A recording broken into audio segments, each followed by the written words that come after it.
Shalom. Puji Tuhan, kita kembali berjumpa pada hari ini. Kita akan kembali melanjutkan pelajaran Alkitab kita mengenai hidup di dalam roh. Dan mungkin kayaknya hari ini kita bisa selesaikan, ya. Jadi kita hari ini adalah hari terakhir kita menyelesaikan pembelajaran kita mengenai hidup di dalam roh, di mana kita hari ini adalah bab terakhir, bab 9 Romawi yang sedang kita selesaikan. Tinggal satu poin lagi dan sepertinya hari ini selesai, ya. Yuk kita selesaikan, ya. Mari kita berdoa. Terpujilah Engkau Allah Bapa kami di dalam nama Tuhan Yesus Kristus di dalam persekutuan dengan Roh Kudus yang selalu beserta kami semua. Kami bersyukur Tuhan karena 1 minggu lagi sudah kami lewati bersama dengan-Mu. Segala masalah, persoalan, kesulitan apapun yang terjadi, kami percaya kami lewati bersama dengan Engkau. Engkau lah yang telah memimpin dan menyertai kami melewati semua itu. Dan kami bersyukur Tuhan karena kami memiliki Engkau dalam hidup kami yang selalu tinggal dan berserta kami. Sehingga apa yang kami kerjakan, apa yang kami lakukan, apa yang kami hadapi, kami tidak sendiri. Tapi ada Engkau selalu beserta dan bersama kami. Ya Bapa, sebentar kami akan kembali belajar kebenaran firman-Mu. Biarlah firman-Mu dapat kami mengerti dan pahami. Roh Kudus berikan kepada kami semua hikmat dan wahyu, pengertian dan pemahaman. Sehingga kami dapat mengerti apa yang Engkau ingin kami memahami pada hari ini. Apa yang Kau ajarkan pada hari ini. Berbicaralah, taruhlah perkataan-Mu dan dalam mulut hamba-Mu ini. Biar hanya pikiran dan perasaan-Mu yang tersampaikan dan suara-Mu saja yang kami dengar. Jauhkan pikiran perasaan suara manusia di sini. Tapi biarlah pikiran perasaan dan isi hati-Mu yang disampaikan. Sehingga suara-Mu yang kami dengar bersama-sama, yang kami akan lakukan dan kami kerjakan di dalam kehidupan ini untuk menggenapi setiap rencana dan kehendak-Mu dalam kehidupan kami masing-masing pribadi. Terima kasih ya Tuhan. Segala hal yang telah Engkau buat dalam hidup kami selalu baik adanya. Biarlah Engkau tetap menjadi Tuhan dan Raja, Tuhan Yesus Kristus sebagai pengajar kami, sebagai teladan kami untuk kami dengarkan. Berbicaralah, berfirmanlah, telinga kami siap mendengar-Mu. Di dalam nama Bapa, Putra dan Roh Kudus, di dalam nama Tuhan Yesus Kristus, kami mengucap syukur dan menyerahkan seluruh jam pada saat ini dalam pelajaran ini dan telinga kami untuk mendengar Engkau. Di dalam nama Tuhan Yesus Kristus, haleluya, amin. Ya, hari ini kita akan kembali mempersiapkan 9 Romawi ya. Dan kita akan melanjutkan catatannya dulu. Bagaimana kemarin kita sudah membahas ya mengenai kita mau melarikan diri dan menyeberang sungai. Itu judul dari bab 9 ini. Nah, kita mau melarikan diri dari mana? Kemarin kita udah bahas ya. Dari daging kita, ya kan? Dari pendapat kita, dari ketidaksehatian kita sama Tuhan. Ya, Tuhan mau kita sehati sama Dia. Ya, pengalaman-pengalaman kita yang udah usang, yang udah berlalu, agamawi, ya kan, yang membuat kita mungkin jadi terjatuh dalam rutinitas dan kesalehan palsu atau semu, ajaran-ajaran seperti doktrin, kebiasaan, tradisi-tradisi, ya, yang tidak sesuai dengan ajaran Tuhan Yesus, kemudian dari manusia lama kita, yaitu kayak kodrat dosa kita, dari karakter lama kita. Itu semua kita mau melarikan diri dari semua itu, karena semua itu bukan Tuhan dan semua itu tidak sesuai dengan apa yang Tuhan mau atau tidak sesuai dengan apa yang Tuhan kehendaki. Jadi kita mau melarikan diri dari semua itu. Nah, sekarang kita mau belajar kenapa kita harus melarikan diri. Ya, lompat satu baris. Lompat satu baris, lanjutkan kalimatnya. Kalimat baru ya ini ya. Setelah kemarin melarikan diri dari poin-poin tadi 1, 2, 3, 4, 5, 6, ada 7 poin. Ya, sekarang kita jelaskan baris baru. Kalau tidak lari, ya kalau kita nggak lari dari semua ini, kan kemarin kita udah bahas ya, kita harus melarikan diri dari ini semua. Nah, kalau kita tidak lari, ya, kalau kita tidak lari atau tidak melarikan diri dari semua yang di atas tadi, dari semua hal yang di atas tadi, ya kalau kita nggak melarikan diri dari semua hal yang kemarin kita sudah bahas dari 7 poin di atas tadi, kita berada di bawah kuasa si jahat. Kita berada di bawah kuasa si jahat.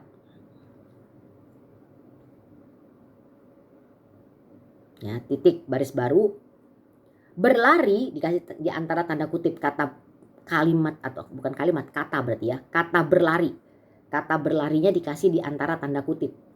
Berlari ke tempat yang maha kudus. Berlari ke tempat yang maha kudus. Berlarinya dikasih di antara tanda kutip. Ya, ke tempat yang maha kudus. Maha kudusnya dikasih huruf besar, ya. Mahanya M-nya huruf besar, kudus, maha kudus huruf besar. Karena ini kita bicara soal roh ya, roh. Maha kudus, tempat maha kudus kita di mana? Roh kan? Ini bicara tentang roh Allah yang ada di dalam roh kita. Ya, ke tempat yang maha kudus. Siapa ini? Tempat yang maha kudus ini siapa? Yakni titik 2. Yakni titik 2, boleh di bawahnya baris baru, boleh di sampingnya, terserah. Ya, di bawahnya aja deh supaya lebih jelas. Ya, baris baru. Yakni titik 2, yakninya dikasih baris bawah. Dikasih garis bawah gitu kata yakninya. Yakni titik 2, kasih garis bawah yakni. Roh kita, ya roh kitanya di sini bisa R besar. Ya, kenapa kita kasih R besar? Seperti yang saya sudah bahas, kalau roh yang sudah dilahirkan kembali, berarti roh Allah sudah berdiam di dalamnya.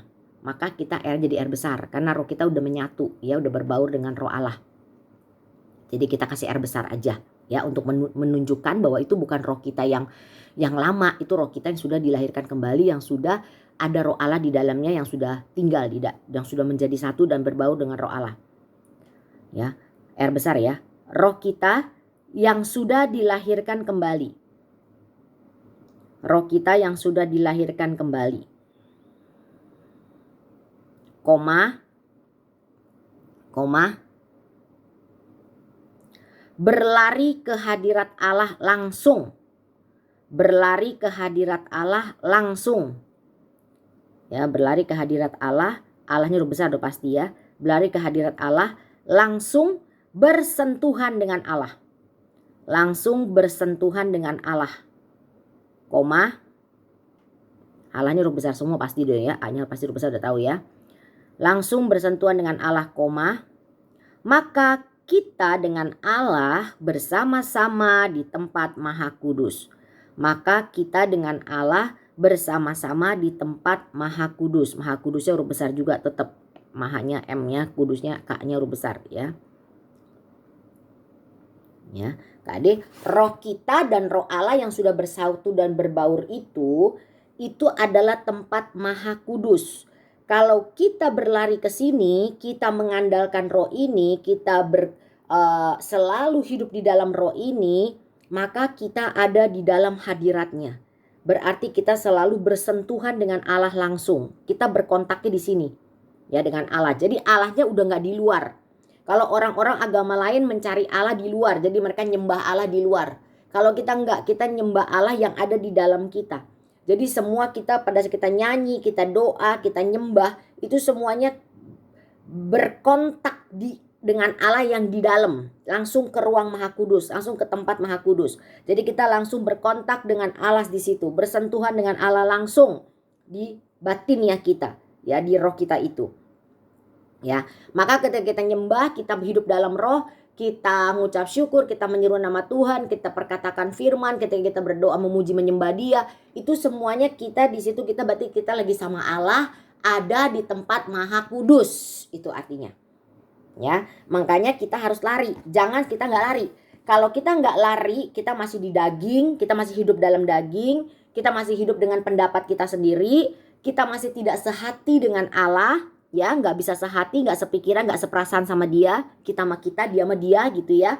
Terus kita masih mengandalkan pengalaman kita yang udah berlampau, pengalaman usang kita. Kita masih agamawi, ya cuman ikut rutinitas keagamaan saja. Kemudian kita hanya bersandarkan ajaran-ajaran dari kebiasaan doktrin, tradisi-tradisi aja. Dan kita masih menggunakan karakter lama dan tidak mau diubahkan. Maka kita berarti masih di bawah kuasa si jahat. Hati-hati. Ya, jadi makanya kita harus lari. Gimana cara lari? Meninggalkan semua ini. Maka mulailah belajar hidup di dalam roh. Kita berkontak dengan roh itu. Jadi kita harus berlari ke tempat maha kudus. Kita harus bersentuhan langsung dengan Dia, dengan Allah. Sehingga kita dan Allah bersama-sama ada di tempat maha kudus. Saat kapan? Saat kita hidup di dalam roh. Ya, jiwa kita yang sudah lama itu kan banyak program, banyak keinginan, banyak pendapat, banyak opini gitu kan ya. Terus masih banyak sifat karakter manusia lamanya di situ, masih banyak monster, ya kan, masih banyak penyakitnya, ya kan. Nah, itu semua kan ada di bawah kuasa si jahat. Ya, makanya jiwa kita harus lari dari itu semua. Jiwa kita harus berpaling dari semua itu. Ya, dari program-programnya si iblis itu. Jangan ikutin lagi program si iblis, jangan ikutin lagi daging kita, jangan ikutin lagi pendapat kita yang pengennya tuh senengin diri kita, senengin daging kita. Jangan kita pertahankan karakter manusia lama kita. Jadi itu programnya iblis gitu loh. Ya, itu berarti program-program itu ada di bawah kuasa si jahat. Nah, jiwa kita harus lari dari semua itu gitu loh.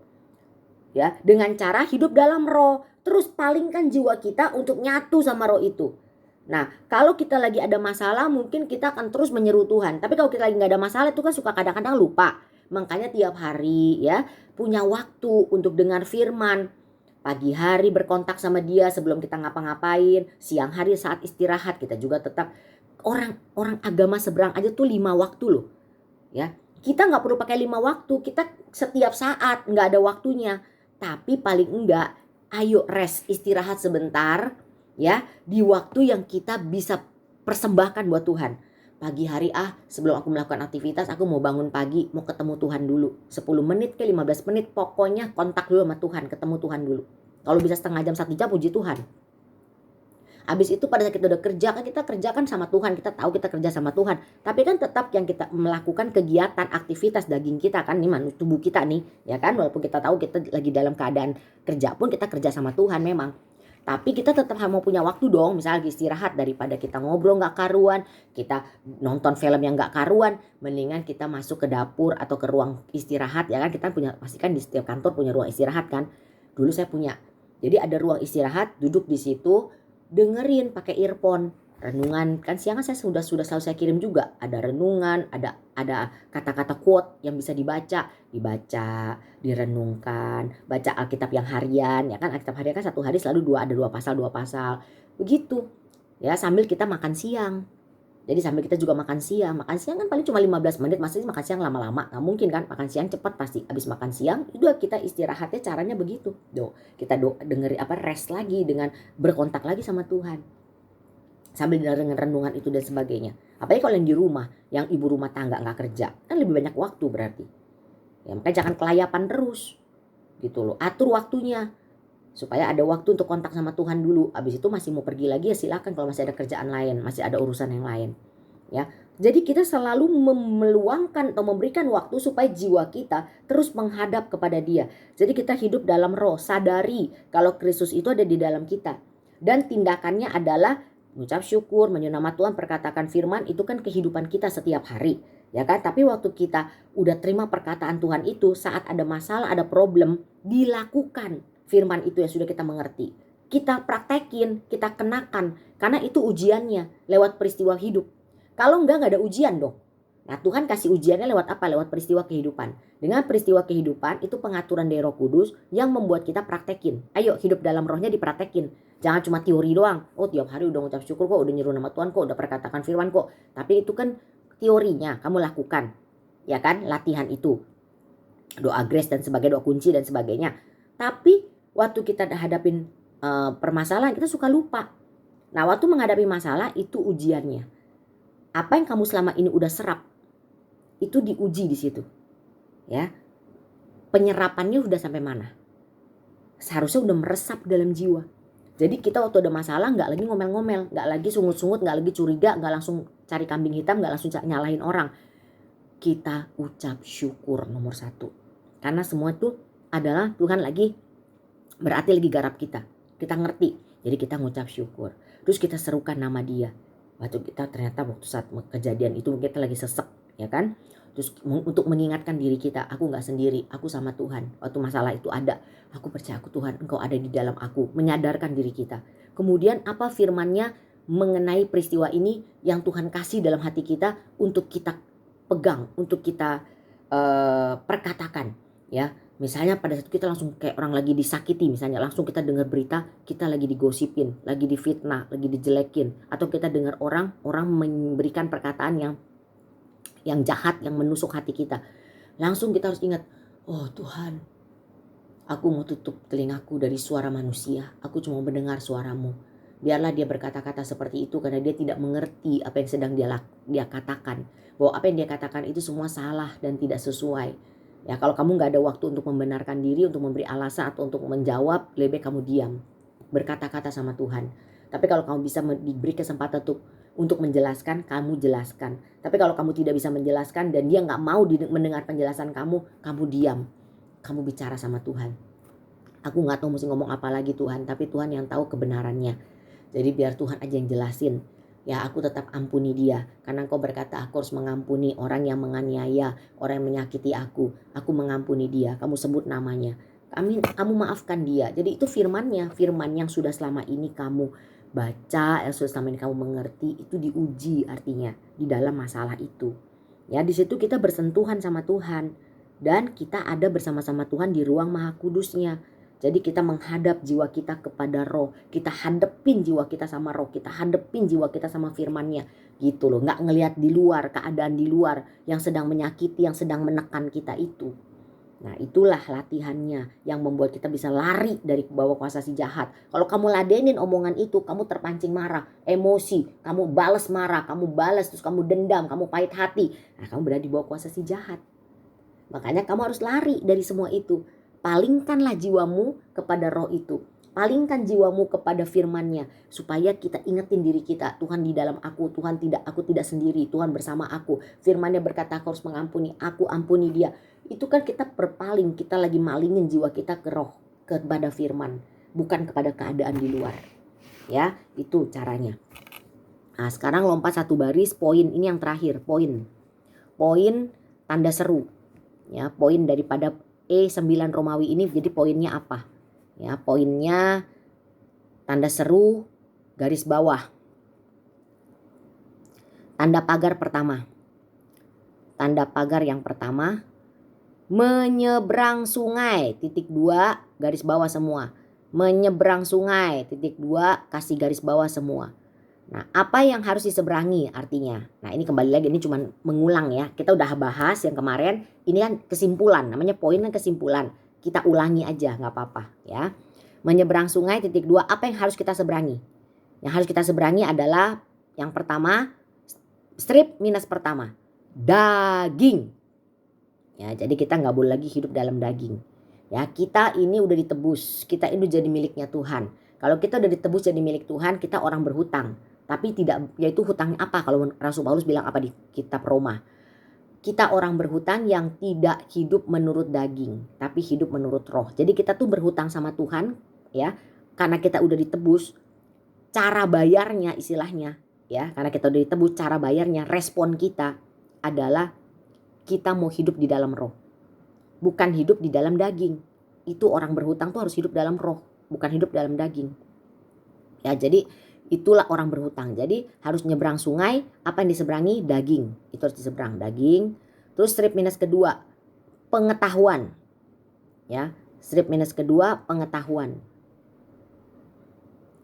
Strip minus ketiga, agama usang. Strip minus ketiga, agama usang.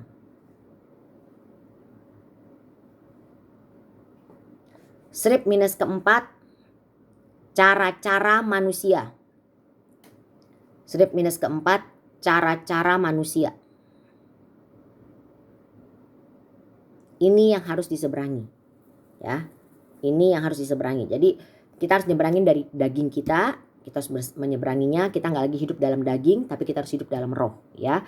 Kedua, dari pengetahuan. Jangan kebanyakan pengetahuan. Pengetahuan ini macam-macam.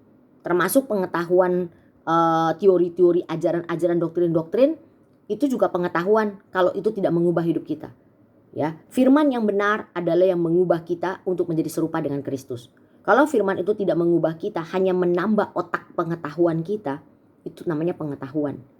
Ya, firman yang benar kalau diajar itu ada dampaknya, ada refleksinya, ada aplikasinya yang bisa kita lakukan yang mengubah hidup kita menjadi lebih baik, lebih serupa dengan Kristus. Ya, untuk kekekalan kita, untuk sifat karakter Allah, kodrat ilahi itu terbentuk, untuk nurani ilahi itu terbangun. Jadi kalau enggak firman itu cuman pengetahuan saja, itu enggak ada aplikasi, itu pengetahuan namanya.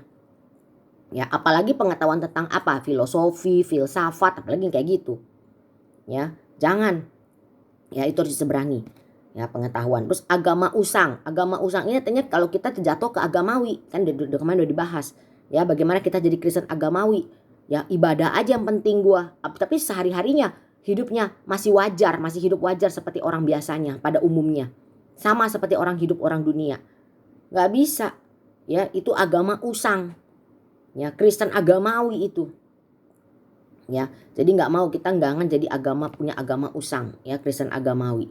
Itu yang cuman sekedar istilahnya melakukan rutinitas atau kegiatan agama, ya, dan menurutnya jadinya sudah cukup. Saya melakukan kegiatan agama, saya udah ibadah tiap hari Minggu, terus saya udah kasih persembahan, terus saya pelayanan, udah cukup. Tapi sehari-harinya dia tidak pernah menunjukkan dirinya sebagai anak Tuhan, sebagai murid Kristus. Tidak ada buah yang dapat dilihat dan dinikmati oleh Tuhan maupun oleh orang sekitarnya, oleh sesamanya, apalagi oleh pasangan hidupnya atau oleh anak-anaknya.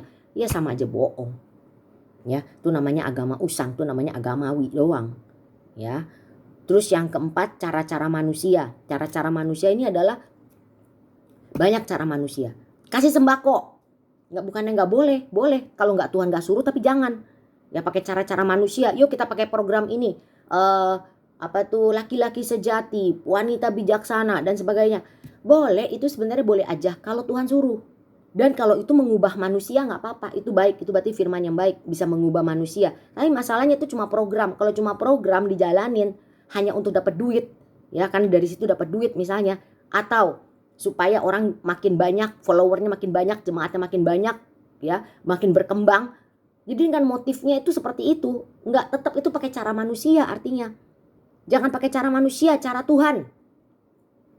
Ya, Tuhan maunya apa? Jangan sampai kita terjatuh dengan cara-cara manusia, program-program duniawi.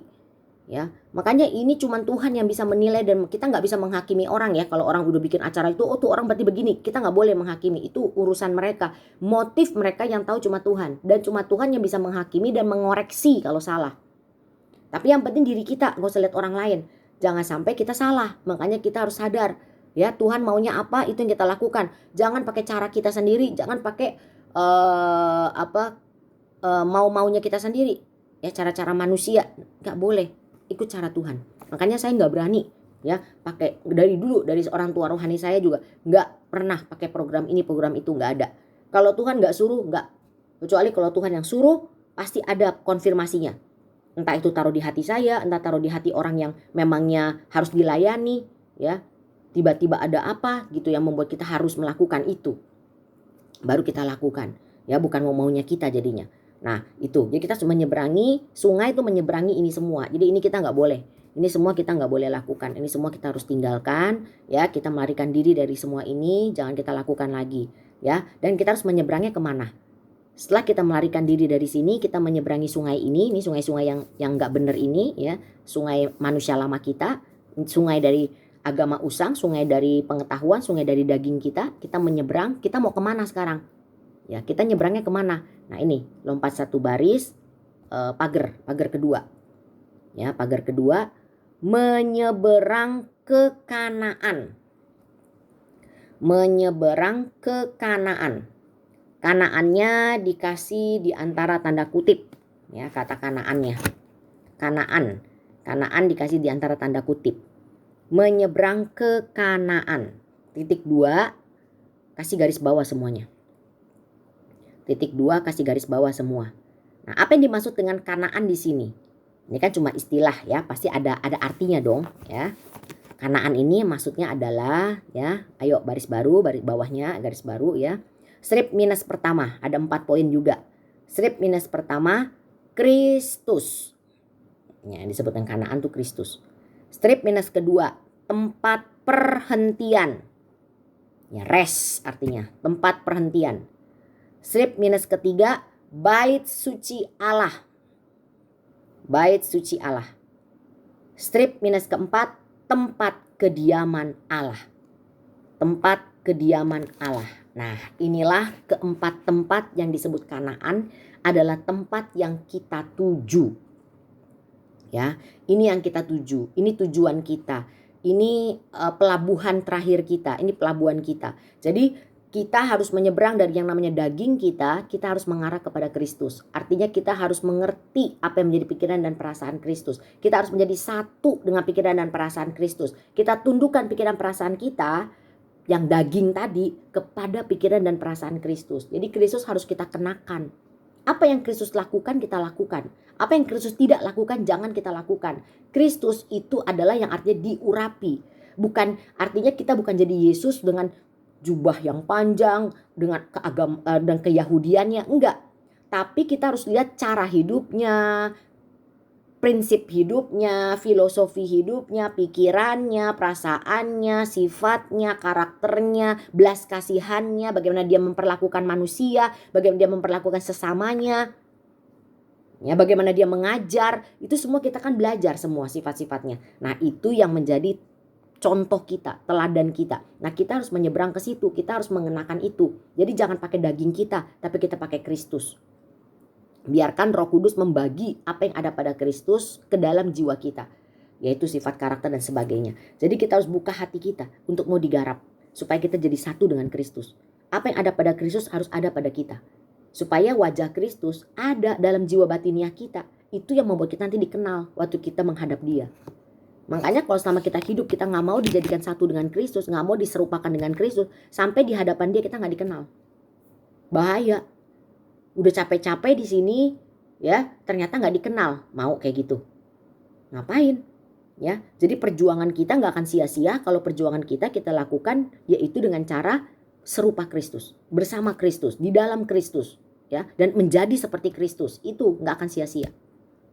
Semua itu diperhitungkan Tuhan, ya. Yang kedua, tempat perhentian. Jadi kita jangan usaha ini dan itu lagi dengan daging atau dengan kekuatan kita sendiri. Tapi bukan artinya kita pasif, bukan artinya kita nggak berjuang. Tidak, perlombaan yang diwajibkan tetap berjalan. Kita tetap harus berjuang sebagai respon iman kita, sebagai buah dari iman kita, ya, tindakan kita. Tapi artinya tempat perhentian di sini adalah kita nggak lagi pakai daging kita, nggak lagi pakai kekuatan kita sendiri, nggak lagi berjuang sendiri, tapi kita berjuang bersama Tuhan. Tuhan jadi tempat perhentian kita, Dia tujuan kita, gitu loh. Jadi nggak ada yang lain, tempat perhentian kita cuma Kristus, nggak ada yang lain. Kita nggak mau jadi kaya, sukses, karir nanjak, ya, terus rumah gede, mobilnya mewah, bukan yang kayak gitu lagi. Itu nggak, itu berarti masih punya banyak keinginan. Tempat perhentian kita cuma satu, Kristus. Itu aja tempat perhentiannya. Ya, kalau Kristus jadi tempat perhentian kita, maka tujuan apapun yang kita lakukan, apapun yang kita kerjakan, kita tetap kerja keras, kita tetap bekerja, kita tetap belajar sekolah dengan baik, kita tetap bertanggung jawab, kita tetap jadi istri yang baik, kita tetap jadi suami yang baik. Tapi semua kita lakukan itu dengan tujuan karena aku mau serupa Kristus, karena aku mau digarap bersama Kristus, karena aku mau menjadi satu dengan Kristus. Dia tempat perhentian kita, Dia tujuan kita, gitu loh. Nggak ada tujuan yang lain, nggak ada motif yang lain. Ya, motifnya tujuannya cuma satu, nyenengin hati Allah, menjadi serupa Kristus. Itu aja tujuan kita, nggak ada tujuan yang lain, nggak ada kepentingan yang lain. Isi hidup kita cuma itu, gimana nyenengin hati Allah yang menciptakan kita, gimana kita jadi serupa Kristus yang sudah menebus kita. Udah, itu. Ya, terus yang ketiga, bait suci. Bagaimana kita jadi bait suci Allah? Artinya kita harus benar-benar berfokus gimana kita menjadikan tubuh ini jadi bait suci Allah, jadi terang yang memancarkan kemuliaan Allah. Ya, bait suci Allah artinya Allah berdiam di dalam kita dan Allah terekspresi. Jadi itu yang menjadi tujuan kita. Jadi kita harus menyeberang ke Kanaan, yaitu ke tempat ini. Ini tujuan kita, gimana dia terekspresi. Ya, bait suci Allah adalah tempat di mana Allah berdiam. Dan Allah sudah berdiam di dalam kita dan kita sekarang jadi bait sucinya. Maka kita harus memancarkan Allah dari hidup kita, memancarkan kemuliaannya. Dan kemuliaannya hanya terpancar kalau sifat dan karakter Allah itu sudah terbentuk, tergarap di kita. Kodrat ilahi itu sudah terbangun. Ya, maka sifat dia, karakter dia akan keluar muncul. Bagaimana kita memperlakukan manusia, bagaimana kita mengasihi sesama kita, bagaimana kita memperhatikan orang-orang di sekitar kita, bagaimana kita berbelas kasihan kepada mereka. Itu semua jadi bait suci Allah yang memancarkan Allah, mengekspresikan Allah. Ya, karena yang terakhir, yang keempat, kita jadi tempat kediaman Allah, di mana Allah bisa nyaman. Ya, jangan sampai Allah nggak nyaman. Roh Kudus di dalam kita tuh nggak nyaman gitu loh. Kenapa? Karena kita nggak bisa dibilangin, ngeberontak terus. Ya, tapi kalau kita nunduk taat, maka dia akan merasa nyaman di dalam kita. Apalagi kita responi setiap penggarapan dia. Wah, dia nyaman banget dan dia akan kerja makin hari makin kuat. Ya, kalau kita merespon dengan benar. Jadi dialah kita jadi tempat kediaman Allah yang dimana Allah mau berdiam di dalam kita dengan aman, dengan tentram, dengan nyaman, dengan betah gitu loh, betah. Jangan sampai dia nggak betah. Dan dia nggak betah kalau itu bertolakan dengan sifat dan hakikat dia. Kalau kita nggak hidup kudus, dia nggak betah. Kalau kita nggak suci, artinya nggak dibersihkan, hati nurani kita nggak bersih, ya, kita nggak bisa sama dengan pikiran dan perasaan Allah. Arti suci, ya, kita kan lagi belajar arti suci kemarin setiap hari Minggu. Arti suci bukan artinya nggak berbuat dosa. Arti suci adalah kita sama pikiran dan perasaannya dengan Allah. Jadi kalau kita nggak sama dengan pikiran dan perasaan Allah, kita nggak mau disamain, kita nggak suci, nggak betah dia. Ya, tapi kalau kita kudus, kita mau dipisahkan dari dosa, dipisahkan dari dunia, terus kita juga suci, artinya kita dibersihkan dari hal-hal yang tidak sesuai dengan kehendak Allah, tapi kita dibersihkan, kita diselaraskan dengan pikiran dia, dengan perasaan dia, sehingga kita bisa presisi dengan kehendaknya. Itu artinya disucikan, maka dia akan berdiam di dalam kita dengan nyaman. Dan dia senang tinggal di situ, dia betah gitu ya. Kalau enggak ya enggak betah lah. Orang dia sifatnya suci kok kita nggak suci, dia sifatnya kudus kita nggak kudus, bagaimana dia mau betah ya. Jadi hati-hati. Jadi ingat ya, jadi kita menyeberang kemana nih? Kita udah tinggalin yang lama kan, ya kan. Tuhan bilang kemarin hari Minggu, jangan dikosongkan doang, harus diisi kembali. Jadi Tuhan kosongin kita dari manusia lama, dari daging, dari sifat-sifat jelek, tapi dia isi lagi dengan yang baru, dengan kodrat ilahi, dengan sifat manusia yang baru, dengan sifat-sifatnya Allah, diisi dengan firman, diisi dengan kebenaran. Jadi kalau kita udah kosongin dari dosa, dari apapun, kita isi dengan firman, isi dengan kebenarannya, ya. Jadi itu harus harus dua-duanya gitu loh. Nggak cuma dikosongin, tapi juga diisi. Itu kerja Tuhan. Jadi kalau kita udah nyebrang, melarikan diri dari daging dan sebagainya, kita juga harus nyebrangnya ke tempat tujuan kita, di mana Kristus jadi tempat tujuan kita, di mana tempat perhentian kita adalah Dia. Nggak lagi pakai cara-cara yang dunia, kita pakai cara Tuhan, kita pakai sesuai dengan firman kebenarannya, kita jadi bait sucinya yang mengekspresikan Dia, kita jadi tempat kediamannya di mana Dia tinggal betah di dalam kita, karena kita sama dengan sifatnya, dengan hakikatnya. Ini yang menjadi tujuan hidup kita sekarang ini. Ya, jadi pelajaran ini hidup di dalam roh sudah selesai sampai di sini, sudah selesai habis.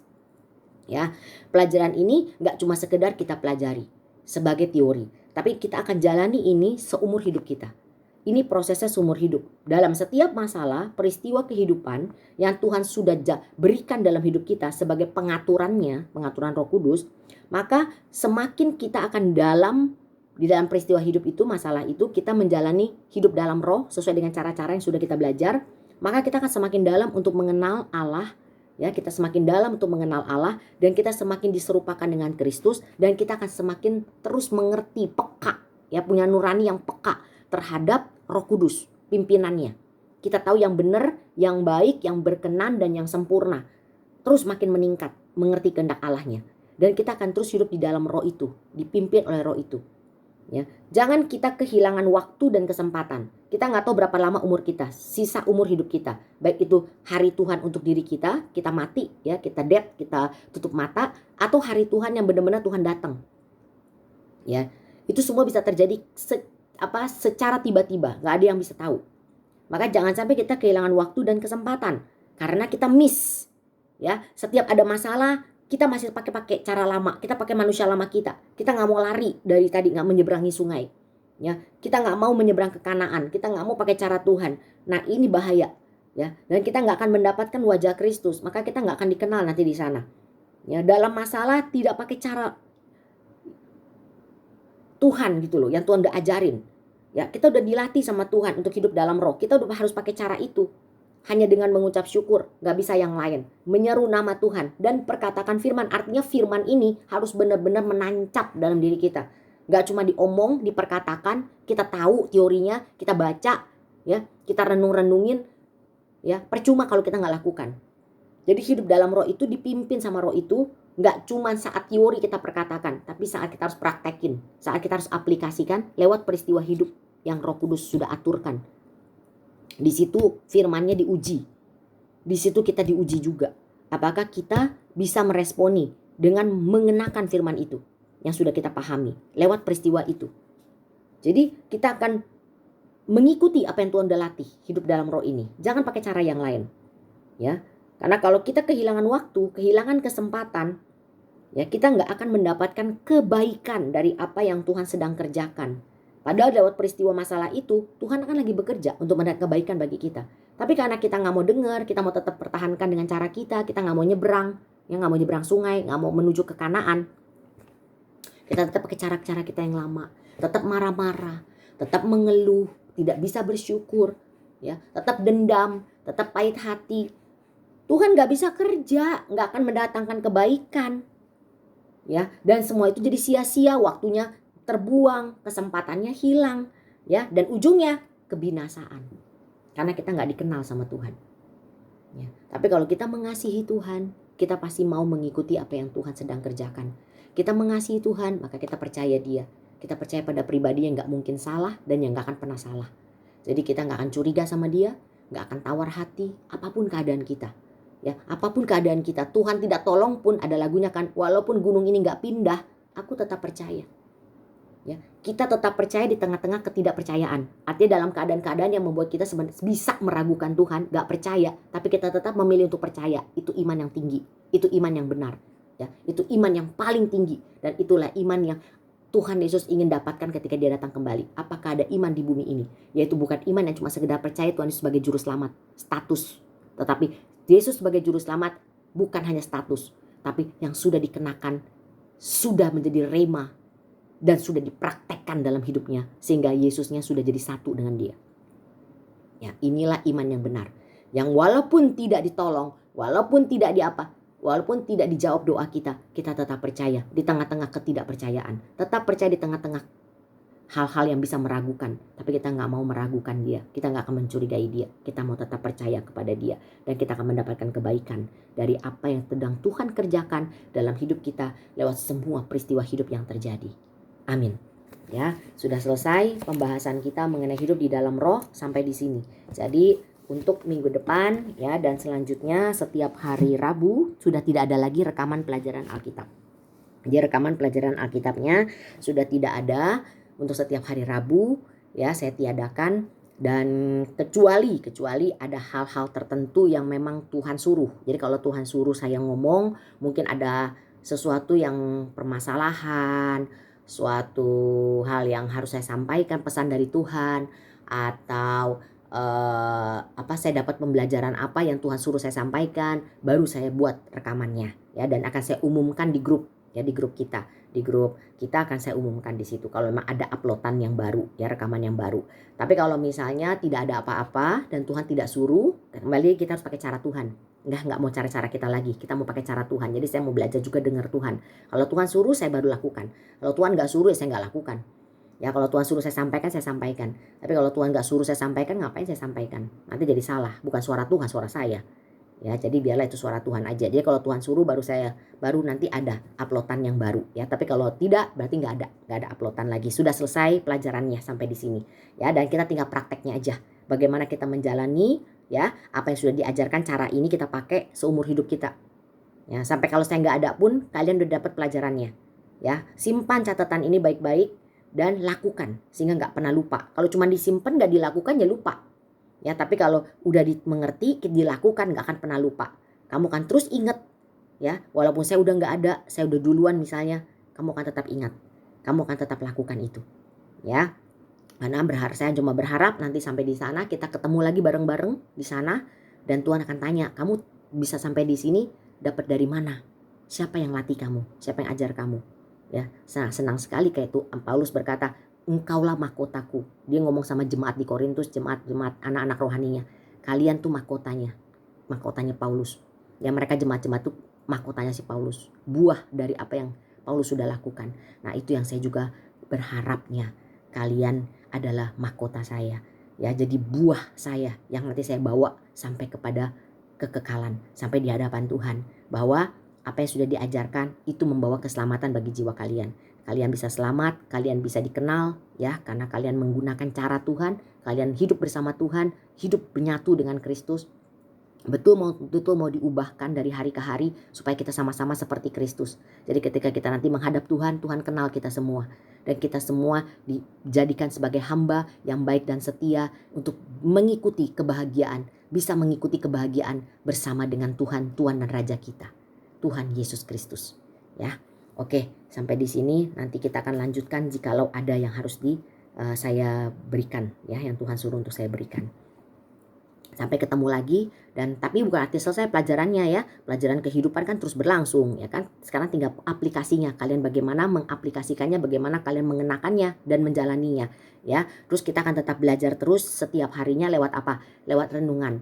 Jadi setiap hari sudah cukup padat, saya rasa setiap hari selalu renungan selalu ada. Bahkan hari Minggu pun yang biasanya nggak ada selalu sekarang sudah saya adakan. Jadi setiap hari tanpa ada bolong ya. Mau hari apapun, tidak ada hari libur, saya selalu kasih renungan. Baik itu renungan pagi, siang, malam, bahkan 4 ya. Dari jam pagi, jam setengah 5, jam 9 pagi, jam 12, dan jam 6 sore, jam 6 atau setengah 7.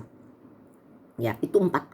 Jadi 4 ini saya rasa sudah cukup. Udah ada renungan tertulis, udah ada rekaman suara, udah ada gambar-gambar quote-quote ya, dan ada TikTok atau video-video yang bisa menguatkan. Itu sudah cukup. Jadi itu makanan kita setiap hari yang menjadi kekuatan bagi jiwa dan roh kita. Ya, biarlah firman-firman itu kita dengar, kita praktekkan. Yang penting kita praktekkan. Maka itu jadi makanan bagi jiwa dan roh kita. Ya, jadi walaupun tidak ada rekaman ini juga nggak masalah, karena tiap harinya selalu ada makanan, itu sudah cukup. Dan hari Minggu lagi sekarang, setiap hari Minggu pun, jadi nanti pelajaran-pelajaran seperti ini kita lanjutkannya di hari Minggu. Jadi di hari Minggu itu saya bukan khotbah, ya karena saya bukan pengkhotbah sebenarnya. Ya, saya pengajar. Jadi saya ini kalau saya panggilannya aslinya saya yakin bahwa Tuhan panggil saya itu sebenarnya bukan khotbah, karena saya nggak bisa berkhotbah. Beda orang pengkhotbah sama pengajar ya. Pengkhotbah itu dia bisa ngomong apa aja ngawur ngidul. Dia bisa cari cara apa contoh-contoh, terus dia bisa kasih apa kayak pokoknya macem-macem lah gitu loh. Jadi dari satu tema, misalnya satu tema nih apa, terus dia bisa ngawur ngidul kemana-mana. Nah itu pengkhotbah. Jadi dia pinter ngomongnya ya, menarik begitu ya ceritanya, ngomongnya macem-macem. Tapi kalau saya enggak, saya pengajar. Kalau pengajar tuh artinya ada bahan. Harus ada bahan yang dibahas gitu loh. Ada bahan yang harus disampaikan. Ya, bahan-bahannya tuh poin-poinnya ada. Jadi itu pengajar. Jadi dia ada poin-poinnya, ada nggak cuma satu tema doang terus dikasih apa ya. Sebenarnya ngomongannya cuma satu gitu loh. Istilah satu temanya, tapi panjang lebar gitu ngomongnya kemana-mana. Nah itu pengkhotbah. Tapi kalau pengajar tuh enggak, dia tuh bahannya padat. Jadi setiap kali tuh bahan itu ada. Jadi ada kayak kalau mau dicatat tuh pun ada catatannya gitu. Nggak ada catatan, ada catatannya. Jadi ada catatannya, kita bahasnya, ada pembahasannya, ada poinnya ya secara detail, begitu. Ya, jadi itu bedanya kalau kalian mau tahu ya, beda pengajar sama pengkhotbah. Jadi makanya jadi hari Minggu pun itu isinya khotbah saya adalah pengajaran. Jadi makanya sama aja. Jadi walaupun hari Rabu ini tidak ada, tapi pengajaran akan tetap berjalan setiap hari Minggu itu. Setiap hari Minggu itu ada pengajaran. Ya di situ pengajarannya. Akan kita lanjutkan terus, catatannya ada terus gitu. Ya, yuk kita berdoa. Terima kasih Tuhan buat firman-Mu hari ini. Terima kasih untuk pelajaran yang sudah berlangsung selama beberapa waktu ini yang sudah cukup lama. Untuk kami sama-sama belajar mengenai hidup di dalam roh yang akhirnya hari ini selesai. Tuhan sudah selesaikan semuanya. Tuhan sudah ajar kepada kami semua. Sekarang tinggal bagaimana kami mengaplikasikannya. Biarlah Roh Kudus yang terus mengajar kami di dalam konteks kehidupan kami masing-masing, supaya kami bisa praktekin, kami aplikasikan, supaya kami tetap hidup di dalam roh. Enggak mengikuti keinginan kami lagi, daging kami, apapun yang bukan daripada Engkau. Kami mau menyeberang dari semua itu, kami mau masuk ke Kanaan. Kami mau menuju kepada kekanaan, itu pada Kristus saja. Kami mau jadi bait sucinya Allah, kami mau jadi tempat kediaman Allah. Kami mau menjadi Kristus yang hidup di dalam kami. Biarlah sungguh Tuhan Engkau yang memancar keluar. Engkau tetap menjadi tempat perhentian kami, tujuan akhir kami satu-satunya. Tuhan ajar kami semua untuk terus belajar.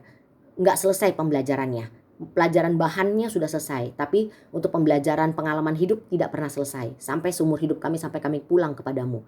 Maka biarlah kami terus ingat ini, Roh Kudus terus ingetin, Roh Kudus meteraikan dalam diri kami, Tuhan jadikan rema dalam diri kami, supaya kami ingat terus pembelajaran ini, akan bahan yang sudah kami pelajari ini, untuk kami praktekkan, kami kenakan, dan jadi rema dalam hidup kami. Sehingga betul-betul kami hidup di dalam roh yang menghasilkan wajah Kristus yang terbangun di dalam jiwa kami, sehingga jiwa kami penuhi oleh Kristus, menyatu dengan Kristus, kami sepikiran, seperasaan, setindak tanduk, sepenghidupan denganmu. Dan Engkau mengenali kami ketika kami menghadap kepadamu, karena wajahmu ada di dalam batiniah kami. Dan kami betul-betul sudah memiliki kodrat ilahi di dalam diri kami, yaitu sifat dan karakter-Mu yang terbentuk, tergarap dalam jiwa kami untuk kami ekspresikan, untuk kami nyatakan dalam hidup ini lewat seluruh tubuh, seluruh indera kami. Terima kasih ya Tuhan, hamba menyerahkan setiap anak-anak-Mu di sini yang sudah mengikuti pelajaran ini. Engkau terus bekerja dalam kehidupan mereka. Lewat peristiwa-peristiwa hidup, masalah-masalah hidup yang Tuhan izinkan terjadi, disitulah pengujiannya. Disitulah mereka belajar mengenakan dan mengaplikasikan apa yang sudah mereka pelajari ini. Dan disitulah mereka makin mengenal Engkau, makin tenggelam di dalam Engkau, dan makin penghidupan denganmu semakin menyatu dan berbaur dengan Kristus di dalam jiwa mereka. Biarlah terus Engkau sendiri akan membawa mereka dalam pengaturan-Mu, dalam masalah kehidupan yang adalah kurikulum kehidupan, dalam sekolah kehidupan yang mereka harus jalani, yang membuat mereka bisa menghasilkan buah yang dapat Kau nikmati dari kehidupan kami semua. Kami semakin matang, semakin dewasa di dalam Engkau, semakin mengenal Engkau, semakin dapat hidup berkenan dan menyenangkan hati Bapa di surga. Terima kasih ya Tuhan, jadikan kami semakin serupa dengan Kristus, maka kami pun semakin berkenan dan menyenangkan hati Bapa kami di surga. Terima kasih ya Tuhan, berkat Tuhan bersama kami semua. Biarlah pembelajaran ini memang sudah selesai, perkataanmu lewat hamba sudah selesai hari ini, tapi perkataanmu gak akan pernah selesai dalam kehidupan kami masing-masing. Roh Kudus terus bicara di hati kami, terus mengajar kami setiap hari, dan kami terus belajar dalam kehidupan ini bagaimana mengenakan Kristus. Terima kasih ya Tuhan, kasih karunia rahmat dan damai sejahtera dari Allah Bapa dan dari Yesus Kristus Tuhan kita dalam persekutuan dengan Roh Kudus selalu menyertai kita semua dalam kasih kebenaran kekudusan yang sesungguhnya. Sampai Maranatha, Tuhan datang kembali dan kita semua dijemput sama Tuhan masuk ke langit baru, bumi yang baru, Yerusalem baru sebagai pemenang dan mempelainya, tinggal diam bersama Tuhan kita dalam kekekalan selama-lamanya. Segala puji hormat syukur kemuliaan hanya bagi nama Tuhan kita Yesus Kristus. Di dalam nama Bapa, Putra, dan Roh Kudus, di dalam nama Tuhan Yesus Kristus kami terima semua berkat-Mu. Haleluya. Amin. Puji Tuhan. Sudah selesai. Sampai ketemu lagi. Tuhan Yesus memberkati.